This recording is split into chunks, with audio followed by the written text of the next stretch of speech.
आप बताइए, भारत माता कविता में भारत का कैसा चित्र प्रस्तुत किया गया है? आदर्श, काल्पनिक, यथातथ्य या इनमें से कोई नहीं? आप बताओ, भारत माता कहाँ निवास करती है? शहर में, पहाड़ में, नदी में या गांव में? कौन बोली है उधर? नहीं सर, ये बोलिए। हौसला देंगे भैया। हमको क्या बोले सर, ये बोलिए। अब बताइए, दिनकर को ज्ञानपीठ पुरस्कार किस रचना पर मिला?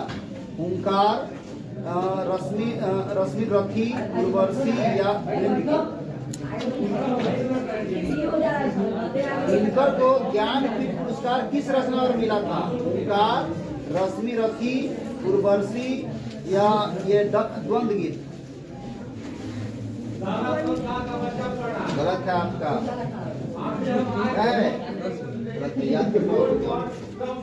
अब बताओ, मिट्टी की अबोध मूर्ति कौन है? नेता, जनता, मंत्री, अधिकारी? जनता। अब बताओ, किसके हुंकारों से महलों की नींव उखड़ जाती है? शासक, राजा, जनता, विदेशी? जनता। अब बताओ, दिनकर जी कवि के साथ साथ आलोचक भी थे, गद्यकार भी थे, संगीतकार भी थे या उपन्यासकार थे? कवि दिनकर किसके लिए सिंहासन खाली करने की बात करते हैं? दिनकर के काव्य का मूल स्तर क्या है? श्रृंगार, रहस्यवाद, खोज एवं राष्ट्रीय चेतना, प्रकृति और सौंदर्य? श्रृंगार, रहस्यवाद, प्रकृति और सौंदर्य, खोज एवं राष्ट्रीय चेतना? रहस्यवाद। गलत है आपका। क्या होगा जी? खोज एवं राष्ट्रीय चेतना। निकालिए। अब बताइए, निम्न में से कौन कविता भारत में जनतंत्र के उदय का जय घोष है? मेरे बिना तुम प्रभु, अक्षर ज्ञान, जनतंत्र का जन्म, लौटकर आऊंगा फिर? अब तो रामधारी सिंह दिनकर के पिता का नाम क्या था? शिवराज सिंह, रवि सिंह? निम्न में कौन राष्ट्र कवि है? अज्ञेय, रामधारी सिंह दिनकर, कुंवर नारायण या वीरेंद्र डंगवाल? अब बताइए, रामधारी सिंह दिनकर का जन्म किस जिले में हुआ था? जमुई, मुजफ्फरपुर, सीतामढ़ी, बेगूसराय?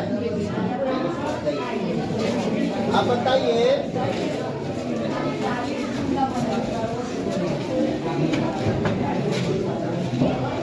आनंद कवि है रीति मुक्ति, रीतिबद्ध, छायावादी या रीति सिद्धि? अब आइए, अब बताइए, नादिर शाह के सैनिकों द्वारा धनानंद कब मारे गए थे? 1938 ईस्वी में, 1936 ईस्वी में, 1739 ईस्वी में या 1937 ईस्वी में?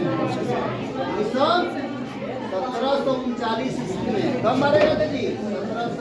1739 ईस्वी। आप आइए। धनानंद की भाषा क्या? धनानंद की भाषा क्या है? अवधी, ब्रज, बुंदेली या खड़ी बोली? आप आइए। धनानंद रचित अत्यंत प्रसिद्ध क्या है? संगीत, नृत्य, सवैया और गाना, रक्षी या बादल? अब बताओ, अभी सुधो स्नेह को मार्ग है छंद के रचनाकार कौन है? अज्ञेय, कुंवर नारायण, धनानंद या वीरेंद्र डंगवाल? अब बताइए, सुजान सागर किसकी रचना है? गुरु नानक की, प्रेमघन की, धनानंद की या रसखान की? सुजान सागर किसकी रचना है? प्रेमघन, धनानंद, गुरु नानक या रसखान?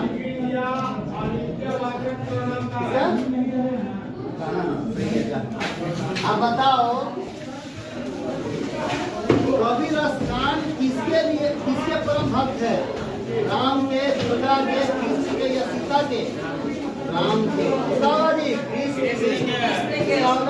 कृष्ण के। किया है।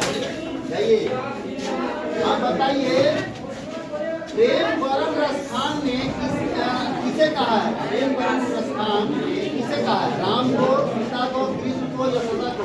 कृष्ण को। वाह, अब बताओ अपने पदों में कृष्ण का लीला गान किसने किया है? प्रेमघन, गुरु नानक, कबीर या रसखान? कौन होगा? अरे रसखान वाला सुन रहे हैं, रसखाने वाला नहीं याद है इसको। आप बताइए देवैया एवं छंद के सिद्ध कवि थे रसखान, अनामिका, प्रेमधन या दीनानंद दास? रसखान। अब बताओ धनानंद कवि है रीतिबद्ध, छायावादी, रीति मुक्त या रीति सिद्ध? धनानंद कवि है रीति मुक्त, रीतिबद्ध, रीति सिद्ध या छायावादी? आप बताइए नासिर शाह के सैनिकों द्वारा धनानंद कब मारे गए थे? 1749। आप बताओ गुरु नानक के किस पद में राम नाम के कीर्तन पर बल दिया गया है? द्वितीय, प्रथम, तृतीय, इनमें से कोई नहीं? द्वितीय, प्रथम में दिया गया। किसमें दिया गया? प्रथम में। ठीक से नहीं याद किए हैं। आप बताइए चिंटू, अब बताओ रही रास किसकी रचना है? गुरु गोविंद सिंह का, गुरु नानक जी का, धनानंद का या नानक का? गुरु नानक जी का है। किसका है? याद नहीं करता है कमलेश। अब बताइए वाणी कब किसके समान हो जाती है? तीर्थ यात्रा के बिना, ज्ञान के बिना या राम नाम के बिना? बताइए किसके बिना प्राणी को मुक्ति नहीं मिलती है? कर्म कांड के बिना, मूर्ति पूजन के बिना, ज्ञान के बिना या तीर्थ यात्रा के बिना? गुरु नानक किस मार्ग के कवि हैं? सूफी मार्ग के, निर्गुण भक्ति मार्ग के, कृष्ण भक्ति मार्ग के या राम भक्ति मार्ग के? निर्गुण भक्ति मार्ग।